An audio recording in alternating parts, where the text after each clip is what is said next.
আজকে দিনে বদদুয়ার শিকার হয়েছিল আল্লাহ পাকের নবী দিন দুনিয়া বাদশাহ হাবিবুল্লাহ নবী জনাবে মুহাম্মদুর রাসূলুল্লাহ সাল্লাল্লাহু আলাইহি সাল্লামের প্রতি কত জুলুম কত অত্যাচার শুরু হয়েছিল।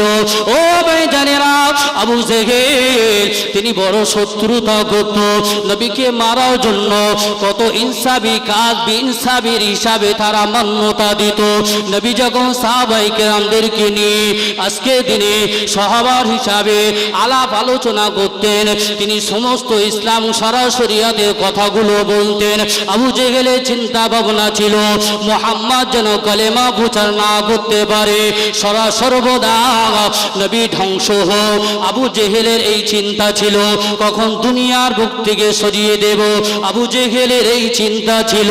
কিন্তু মনে রাখতে হবে যে নবীর প্রতি স্বয়ং আল্লাহ পাকের তরফ থেকে ওহী নাযিল হয়ে যায়, সেই নবীকে আবু জেহেল কখনো শেষ করতে পারবে না। স্বয়ং আল্লাহর সহযোগী কে ছিলেন? নবীর সহযোগী স্বয়ং আল্লাহ ছিলেন। তাই আবু জেহেল যতই ষড়যন্ত্র করুক না কেন, ওদিকে কিন্তু ওটা মনে রাখবেন, এটা চলে এসছে প্রসঙ্গ তাই বলছি। হয়তো মনে করবেন যে ওইটা বলতে বলতে এদিকে চলে আসলেন, কিন্তু প্রসঙ্গে দিকে বার হয়ে এসছে, সেই জন্য ছোট্ট একটু বোধারণ দেওয়ার জন্য। আবু জেহেল এমন চিন্তাধারা ছিল যে নবীকে সদা সর্বদা চক্রান্ত করে দুনিয়া থেকে বিদায় করবে, এই চিন্তাটা ছিল। ও ভাইজানেরা, আবু জেহেলের চিন্তাধারা আল্লাহ পাকের দরবারে গৃহীত হতো না।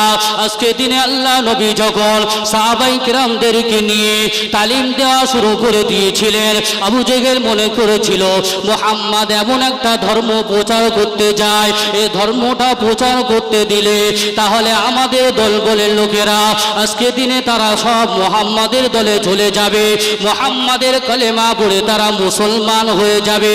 ওই মুসলমান হওয়ার জন্য যে কলেমাটা সে প্রচার করতে লেগেছে, যে ইসলামটাকে সে জয়যুক্ত করতে চাইছে, সমস্ত দিক দিয়ে আবু লাহাব, উতবা, শাইবা, সুফিয়ান এরা সকলেই চিন্তা করে নিল মুহাম্মাদের কলেমা প্রচার করতে দেওয়া যাবে না। মুহাম্মদ যে কলেমা প্রচার করছে, কলেমা প্রচার করা যাবে না। কিন্তু সেই কলেমা আমরা সকলে জানি তো কি কলেমা বলে? এটা আমরা সকলে জানি না, শুধু কলেমা শুনেছি, কিন্তু আমরা অনেকেই কলেমা পড়তে লা ইলাহা ইল্লাল্লাহ অনেকেই বলে, কিন্তু লা ইলাহা ইল্লাল্লাহু মুহাম্মাদুর রাসূলুল্লাহ সাল্লাল্লাহু আলাইহি ওয়াসাল্লাম। জোরে বলুন না সুবহানাল্লাহ। এই কালেমাটা সেই জামানায় ওই আবু জেহেল চেয়েছিল প্রচার করা যাবে। ও ভাইজানেরা, আবু জেহেলের চিন্তাধারা ছিল মুহাম্মদ যদি আজকে দিনে কালেমা প্রচার করে দেয়, আমার দলবল লোকেরা সব কিছু শেষ হয়ে যাবে, কিন্তু মুহাম্মদকে দুনিয়ার বুক থেকে বিদায় করাতে হবে। ও ভাইজানেরা, মনে রাখুন আল্লাহ নবী সাহাবীদেরকে নিয়ে আজ নসিহত করছিলেন, এমন তো অবস্থায় সেই সমস্ত কমান্ডাররা এসে আল্লাহ নবীকে বড় ডিস্টার্ব করতে লাগলেন। নবী মনে করলেন আমার শত্রু যখন আমার নিজের চাচা হিসাবে আবু জেহেল আজকে দাঁড়িয়ে গেল, আজকে দিনে আমরা আলাপ আলোচনা করব না, তোমরা বাড়িতে চলে যাও, যে যার বাড়িতে যাও, আবার পুনরায় আগামীকাল এমন অনুষ্ঠান আমরা করব, দিন শরিয়াতের কথাগুলো আলাপ আলোচনা করব। এদিকে গোপন সূত্রে আবু জেহেল এই খবরটা পেয়ে যায়, পুনরায় আগের দিন যেমন করেছিল পরের দিন আবার ঠিক সেইভাবে ডিস্টার্ব করা শুরু করলো। আমার নবী বললেন আজকে দিনে প্রকাশ্যে আমরা এইভাবে বুঝবো না, যাও যাও গোপনে গোপনে আমরা ইসলামকে প্রচার করব, আল্লাহর বাণীগুলো পৌঁছে দেব। সাহাবায়ে কেরামেরা যখন চলে গেল, আবু জেহেল, উতবা, শাইবা তারা বড় চিন্তা ভাবনা করলো, মুহাম্মদ যদি রোজ আসে, রোজ যদি আমরা এইভাবে ডিস্টার্ব করতে থাকি, তাহলে আজকে দিনে ওদের ইসলাম আস্তে আস্তে প্রচার হতে থাকবে। জোরে বলুন সুবহানাল্লাহ। ও ভাইজানেরা, আজকে দিনে আবু জেহেল চিন্তা করলো মুহাম্মাদকে দুনিয়ায় আর রাখা যাবে না, তাকে চিরতরের মতো বিদায় নিতে হবে, তাকে বিদায় দিতে হবে, তাহলে কালেমা আর প্রচার হবে না, কালেমা আর প্রচার তিনি করতে পারবে না। তাই তারা সকলে মিলে একটা বৈঠক তৈরি করলো। মুহাম্মদ যে সময়টা আল্লাহ পাকের নামাজ আদায় করতে আসে, যে সময়টা তিনি আল্লাহর হুকুমের তাবেদারি করতে আসে, তার সাহাবায়ে কেরামেরা তারা সকলে আসে, এই সময় বড় আমাদের সুযোগ হয়ে যাবে। ওই সময়টা যদি মুহাম্মদকে দুনিয়ার বুক থেকে বিদায় করতে পারি, তাহলে আমাদের কিল্লা ফতেহ হয়ে যাবে, তাহলে আমরা আজকের দিনে আমরা বিজয়ী হয়ে যাব। কিন্তু আজকের দিনে আবু জেহেলের এমন চিন্তাধারা, আবু জেহেল এই চিন্তাধারা নিয়ে বড় আনন্দিত হতে লাগলো। কিন্তু মনে রাখতে হবে, আবু জেহেল যে চিন্তা করেছিলেন সেই চিন্তাটা তার বৃথা হয়ে গেল। পরে দিয়ে ফজরের সময় আমার আপনার নবী দিন দুনিয়া বাদশাহ নবী আমার মসজিদে নামাজের রত রয়েছে, তিনি 2 রাকাত নামাজ আদায় করছেন, বড় বড় সূরা দিয়ে তিনি 2 রাকাত সুন্নাত নামাজ আদায় তিনি করবেন, তারপরে ফজরের নামাজ আদায় করবেন। এমন তো অবস্থায় আবু জেহেল বড় চিন্তা করে মুহাম্মদকে মারার সুযোগ এসে গেছে, কেননা এই সময় আশপাশের লোকজন কেউ নাই। মুহাম্মদকে যদি দুনিয়া থেকে বিদায় করতে পারি, তাহলে বড় আজকে দিনে আমরা আমাদের দলের কমান্ডার হিসাবে আমরা বিজয়ী ঘোষণা করতে পারব। একটাই চিন্তা ছিল, ইসলামকে মেটাতে হবে, দ্বীনকে মেটাতে হবে। এই সমাজের মধ্যে এক শ্রেণীর মানুষ তারাও উঠে পড়ে লেগেছে এই দিনটাকে শেষ করার জন্য, ইসলামটাকে শেষ করার জন্য। কিন্তু কিয়ামত পর্যন্ত তারা এই প্রচেষ্টা করে গেলেও ইসলাম শেষ করতে পারবে না। ও ভাইজানেরা, খুব খেয়াল করে শুনো। আবু জেহেল চিন্তা করলো, আমি যদি সর্বপ্রথমে যাই, তাহলে আমি কমান্ডার হিসাবে, আজকে দলের সৈনিক হিসাবে আমি সর্বপ্রথম যাব না। আমার চেলা যারা রয়েছে, প্রথম দিন প্রথম সময়ে সুফিয়ানকে পাঠিয়ে দিলেন, ও বাবা সুফিয়ান যাও, নবী যখন নামাজের মধ্যে রয়েছে, মুহাম্মদ যখন নামাজের মধ্যে রয়েছে, এখন তো কেউ নাই, তোমাকে কেউ দেখতে পাবে না, এই বড় চাংটা পাথরটা তুলে নিয়ে যাও, পিছন থেকে যখন তুমি চাপ দেবে, মুহাম্মাদের মাথার উপরে দেওয়ার সঙ্গে সঙ্গে মুহাম্মদ দুনিয়া থেকে বিদায় নিয়ে নেবে। এই চিন্তা করছে যে পাথরটা যদি চাপিয়ে দেই, তাহলে চিরতরের মতো বিদায় নেবে, আর এই বিদায় নিলেই তাহলে আমাদের ক্ষমতাটার জায়গায় থাকবে। ও ভাইজানেরা, খুব খেয়াল করে শুনো। আজকে দিনে সুফিয়ান যখন এই পাথরটা নিয়ে এগিয়ে গেল, আল্লাহ নবীর সারকা পিছনে যখন পাথরটা নিয়ে আল্লাহ নবীর উপরে চাপিয়ে দিবে, এমন তো অবস্থায় আল্লাহ নবীর সামনে থেকে এমন একটা গায়েবী বিকট আওয়াজ আসে, ও সুফিয়ান, আজকে দিনে তুমি যাকে মারতে এসেছো, মনে রাখো যিনি না সৃষ্টি হলে কুল কায়নাত আল্লাহকে সৃষ্টি করতেন না। আজকে দিনে যার ওসিলায় তোমরা এই দুনিয়ার মধ্যে চাঁদ সূরজ সব কিছু দেখতে পাচ্ছ, যে নবী না হলে তোমার মতো সুফিয়ান দুনিয়ায় আসতো না, সেই নবীকে তুমি মারতে এসেছো। যদি নবীর উপরে ওই পাথরটা নিক্ষেপ করা হয়, তাহলে আমি কিন্তু তোমাকে ছেড়ে দেব না, ওই পাথরটা তোমার উপরে চাপিয়ে দেওয়া হবে। জোরে বলুন সুবহান। আরেকটু হবে না সুবহানাল্লাহ? বলল সুফিয়ান, তুমি যদি ওই পাথরটা চাপাও, ওই পাথরটা চাপানোর আগে ওই পাথর তোমার কাছ থেকে নিয়ে তোমার উপরে চাপানো হবে। জোরে বলুন সুবহান। ও ভাইজানেরা, সুফিয়ান বড় চিন্তায় পড়ে গেল, কাকে আমি মারতে এলাম? এমন গায়েবী খবর, এমন সংবাদ ইতিপূর্বে এমন আওয়াজ আমার কানে আসে নাই, এমন বিকট শব্দ আমি তো শুনতে পাই নাই। তিনি পাথরটা ফেলে দিয়ে ছুটে আবু জেহেলের কাছে গিয়ে সমস্ত ঘটনাগুলো খুলে বললেন। আবু জেহেল শোনার পরে বড় ঠাট্টা বিদ্রুপ করতে লাগে। মুহাম্মাদের প্রতি তোমার দয়া হয়েছে, সেই জন্য তুমি পাথরটা চাপা দিলে না, মুহাম্মাদকে দুনিয়া থেকে বিদায় করতে পারলে না। ওয়ে সুফিয়ান, শুনে রেখে দাও, আজকে দিনে তুমি যখন করনি, তাহলে আবু লাহাব যাবে, আবু লাহাব গিয়ে ওই পাথরটা চাপিয়ে দেবে। এমন তো অবস্থায় আবু লাহাব গেল, একই আওয়াজে, বিকট আওয়াজে ওই আবু তালেব আজকে দিনে ওর উপরে ওইটা চাপানো হবে। একই খবর যখন শুনলেন, আবার তিনি আবু জেহেলের কাছে ফিরে আসলেন। ফিরে আসার পরে আবু জেহেল চিন্তা করলো, আমি যেই দলের কমান্ডার, আমি যেই দলের সর্দার, আজকে দিনে যদি আমি ওই জায়গায় না যাই, তাহলে মনে করবে কমান্ডার ভয়েতে পালিয়ে যাচ্ছে। আবু জেহেল চিন্তা করলো, তোমাদের দ্বারাই যখন হলো না, আমি স্বয়ং জাগান আজকে দিনে পাথরটা নিয়ে ওই মুহাম্মাদের ঘাড়ে চাপিয়ে দিয়ে আসবো।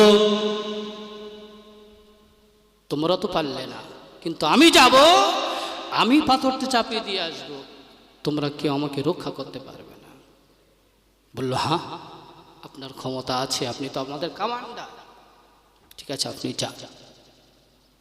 আবু জেহেল ওই সময় চিন্তা ভাবনা করলো, যেখান থেকে যত আওয়াজ আসুক না কেন, আমার কিন্তু একটাই টার্গেট হবে, মুহাম্মাদের বাণী প্রচার করা যাবে না, মুহাম্মাদকে দুনিয়া থেকে বিদায় দিতে হবে।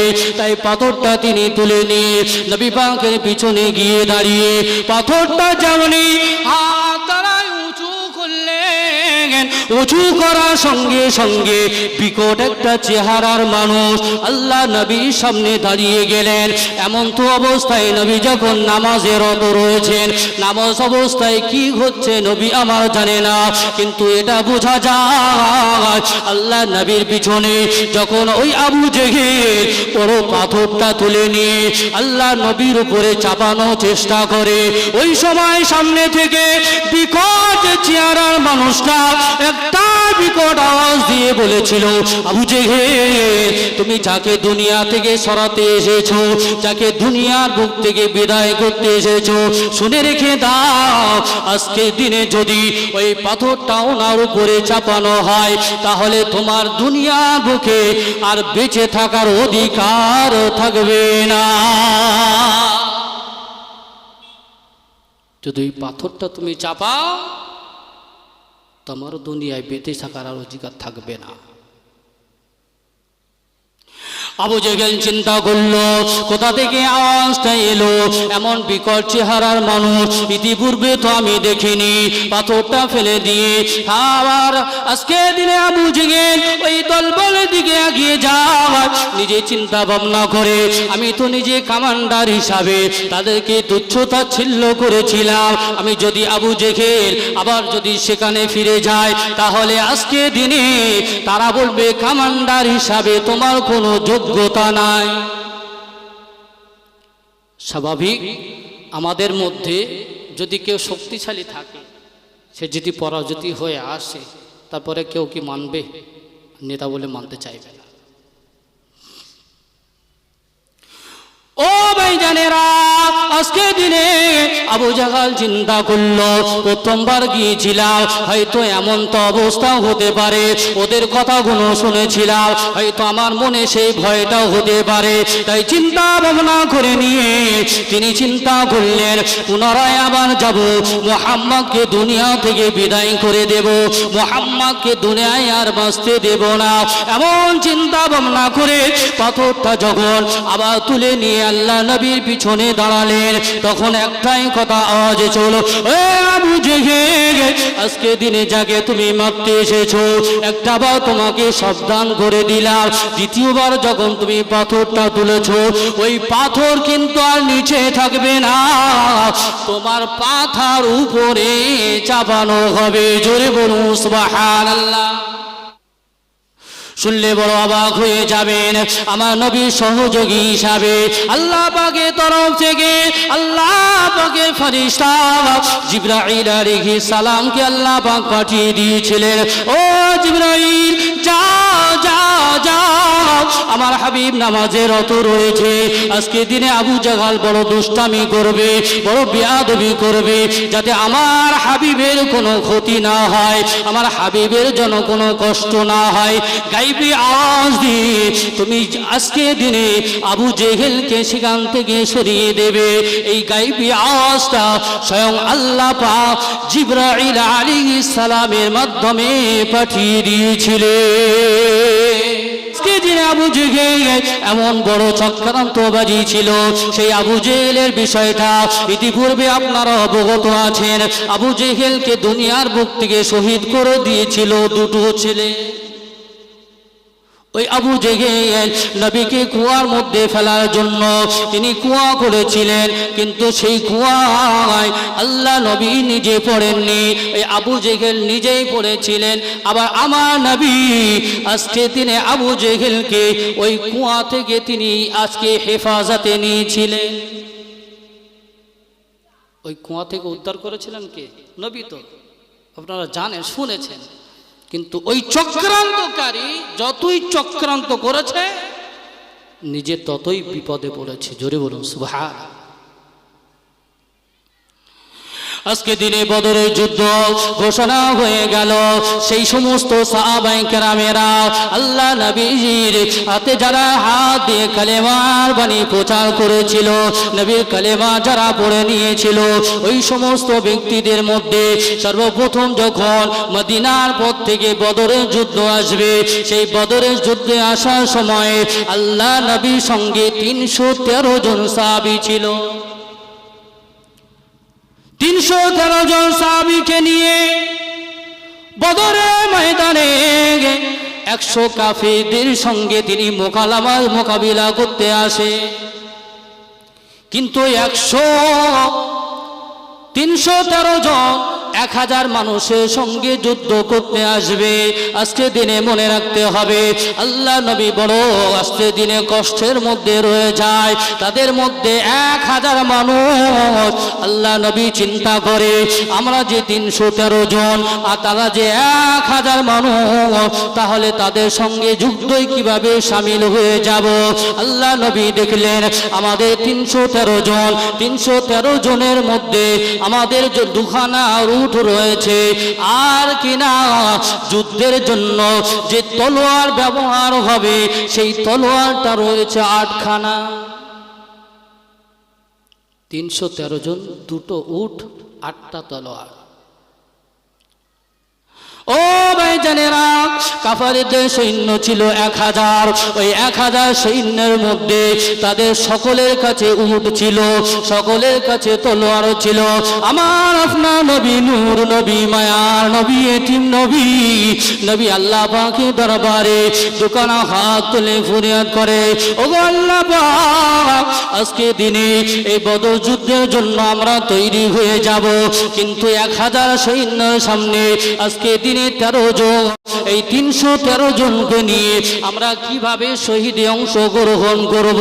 আল্লাহ পাক জিবরাইল আলাইহিস সালামকে পাঠিয়ে দিলেন, ও জিবরাইল যাও যাও, আমার হাবিবের দুশ্চিন্তা তুমি দূর করে দাও, তুমি গিয়ে সংবাদ দাও আল্লাহ আমাকে পাঠিয়ে দিয়েছে।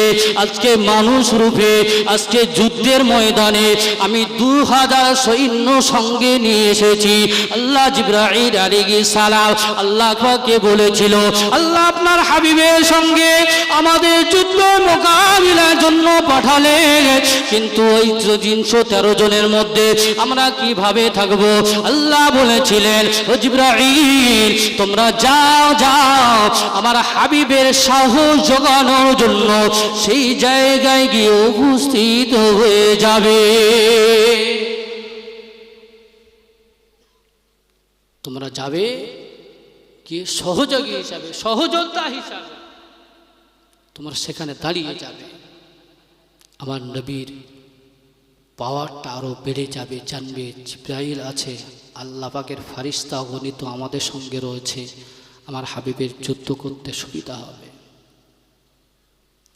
ওই যুদ্ধে যাওয়ার সময়ে আল্লাহ পাকের নবী সকলকে চিন্তা ভাবনা করে নিয়ে ওই যে 313 জন যুদ্ধের ময়দানে যাবে, কিন্তু সেখানে ঘোষণা ছিল যারা দুর্বল তারা যেতে পারবে না, যারা ছোট মানুষ তারা যেতে পারবে না, যাদের পায়ের গন্ডগোল আছে তারা যেতে পারবে না।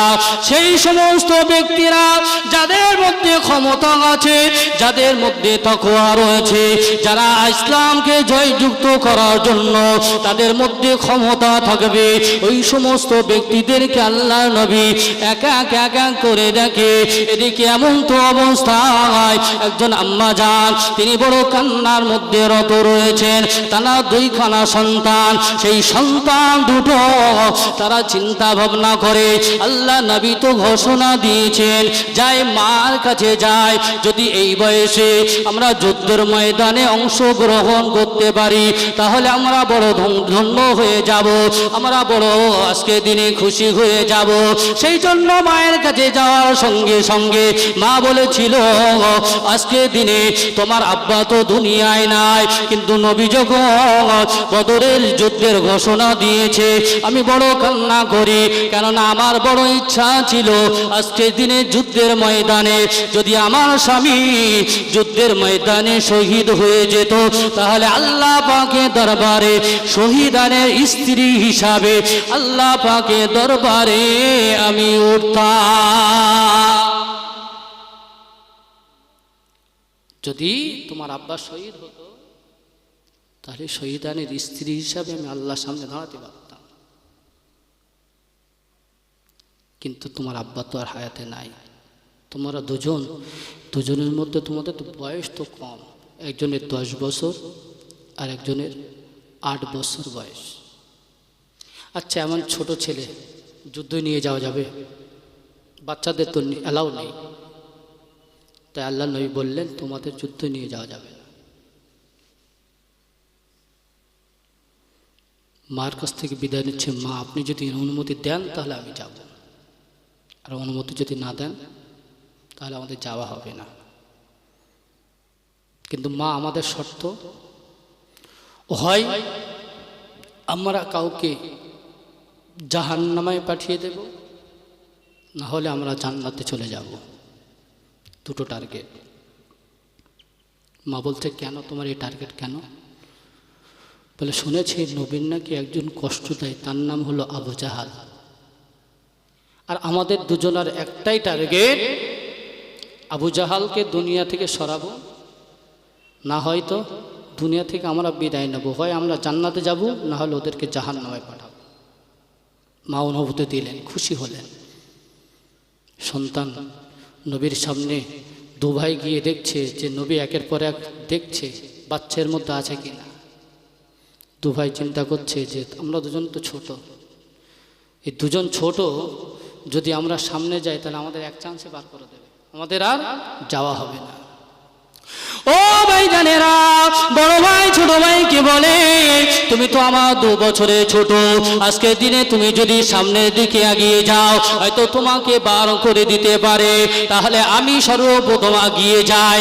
আল্লাহ নবীর সামনে যখন ওই স্টেজিনে ওই ছোট 10 বছরের বাচ্চাটা দাঁড়িয়ে গেল, ছোট 10 বছরের বাচ্চাটা দেখার সঙ্গে সঙ্গে নবী বললেন না তুমি অত বয়স তো কম আছে, তোমার তো 10 বছর বয়স হয়েছে, তাহলে তোমার মতো ছেলেকে যুদ্ধের অংশগ্রহণ করা যাবে না।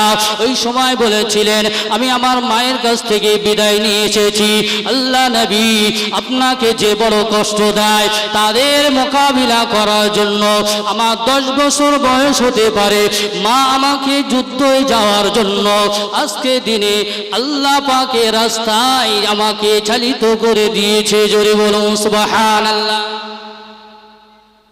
আল্লাহ নবী বলল তোমার মা পাঠিয়েছে? বলল হ্যাঁ। কেন? আমার মায়ের ইচ্ছা শহীদানের মা হবে, সেই জন্য পাঠিয়েছেন। জোরে বলুন সুবহান। নবী বললেন ঠিক আছে তুমি এসো। আমার আপনার নবী দুনিয়া বাদশাহ নবী আমার আবার কাতার দিতে লাগলেন। দেখতে দেখতে ওই ছোট বাচ্চা 8 বছরের বাচ্চাটা সেও এই লাইনে এলেন। আল্লাহ নবী বলছেন তুমি তো ছোট।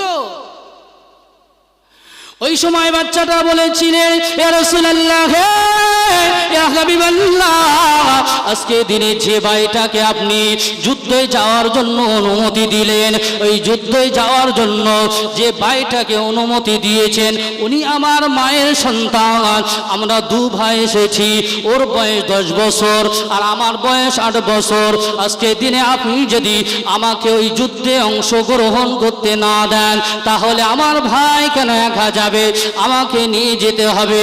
ইয়া রাসূলুল্লাহ ইয়া হাবিবাল্লাহ, আজকে দিনে যদি আপনি মনে করেন ওই সন্তানটা আপনার কাছে উপযুক্ত না, তাহলে আমাদের 2 ভাইকে আজকে দিনে আমাদের কুস্তিটা লাগান। আমি যদি হেরে যাই তাহলে যুদ্ধের ময়দানে যাব না, আর যদি জিতে যাই তাহলে আমাকে যুদ্ধের ময়দানে নিয়ে যেতে হবে। আল্লাহ নবী এই কথাটা শোনার সঙ্গে সঙ্গে আল্লাহ নবী বললেন ঠিক আছে তোমরা 2 ভাই আজকে দিনে তোমরা কুস্তি শুরু করে দাও। ওই সময় ছোট ভাই বড় ভাইকে ডেকে বলে ভাই আজকে দিনে বড় সুযোগ আমাদের এসেছে, আমি জানি তুমি আমার থেকে 2 বছরের বড়, আবার তোমার শরীরে বড় ক্ষমতা রয়েছে, কিন্তু তুমি যদি আমাকে এক কাজ করে দাও যুদ্ধের ময়দানে আমার যাওয়া হবে না, আর তুমি যদি আমার কাছে পরাজিত হও তাহলে 2 ভাই মিলে আজকে দিনে যুদ্ধের ময়দানে চলে যাব। তাদের চিন্তা কি ছিল? যুদ্ধের ময়দানে যেতে হবে। ভাই ইশারায় বুঝে গেল যে আমার ছোট ভাই এইটাই বোঝাতে চাচ্ছে, তাই 2 ভাই কুস্তি শুরু করলেন। ছোট ভাই যেই উল্টে দিল বড় ভাই পড়ে গেল। আল্লাহ নবী তামাশা দেখে বলল ঠিক আছে তুমিও যাবে, জোরে বলো সুবহান। তাহলে খুশি হয়েছে কি হয়? ওই সময় আজকে দিনে আল্লাহ নবী যখন গণনা শেষ হয়ে গেল ওই যুদ্ধের ময়দানের দিকে রওনা হয়ে গেল। এমন তো অবস্থায় তিনি আজকে দিনে ওই 2 ছোট ভাই 2 ভাই তারা ওই যুদ্ধের ময়দানে গিয়ে সেই সময় আজকে দিনে ওই 2 ভাই চিন্তা করে নিল আমাদের একটাই টার্গেট আছে, যে টার্গেটটা হলো আবু জাহাল কোথায় আছে, আবু জাহালকে দুনিয়ার বুক থেকে আমরা সরিয়ে দেব। আচ্ছা শুধু কি আবু জাহালের উপরে টার্গেট ছিল এই 2 ভাইয়ের, আর কি কারো ছিল না? সকলের টার্গেট থাকে যে মাথা তাকে সরাতে পারলে সব সরে, যে মাথা তাকে যদি সরাতে পারি সব সরে যাবে। কিন্তু তারপরেও এই চিন্তাধারা মাথায় রাখার পরেও তারা চিন্তা করছে যে আবু জেহেল কোথায় রয়েছে তাকে শেষ করব। এটা দরুদ শরীফ পড়েন আল্লাহুম্মা সাল্লি আলা,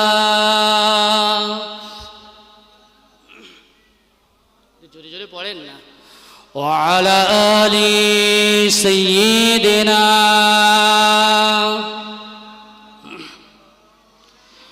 আল্লাহুম্মা সাল্লি আলা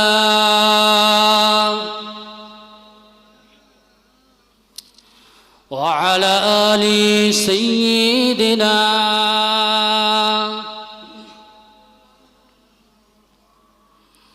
তাহলে আবু জেহেলকে মারার জন্য 2 ভাই যখন প্রস্তুতি নিয়েছেন, ছোট বাচ্চা দাঁড়িয়ে বলছে চাচা আমরা 2 জন তো এসেছি, আবু জেহেল কে বলুন তো?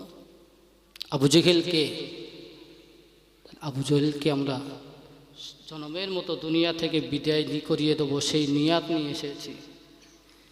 তারাই চিন্তা করছে আবু জেহেলকে দুনিয়া থেকে বিদায় করিয়ে দেব, এই চিন্তা যখন তাদের মাথায় এসেছে তারা বারবার যখন বলছে আজকের দিনে তানাকে দেখিয়ে দিচ্ছেন ইবনে মাসউদ রাদিয়াল্লাহু তাআলা আনহু, তিনি বলতেন সেই দেখো ঘোড়ার পিঠে একজন রয়েছে না, ওই ঘোড়ার পিঠে উনি হলো আবু জাহাল। ও ভাই ভাইজানেরা, আবু জেহেল সেই ঘোড়ার পিঠে যখন রয়েছে, দুটো সন্তান তারা চিন্তা করলেন, মুআজ তারা চিন্তা করে নিলেন, আজকে দিনে তাকে দুনিয়া থেকে বিদায় করিয়ে দেব, আর দুনিয়ায় তার থাকার অধিকার থাকবে না। কিন্তু মনে রাখতে হবে, ইবনে মাসউদ যখন দেখালো এরা দুজনা যুদ্ধ করতে করতে আস্তে আস্তে সেই ঘোড়ার কাছে গেল, কিন্তু ঘোড়া তো উঁচু, তার উপরে আবু জেহেল বসে রয়েছে। দুই ভাই চিন্তা করলো কিভাবে এদেরকে ফেলে দেওয়া হবে।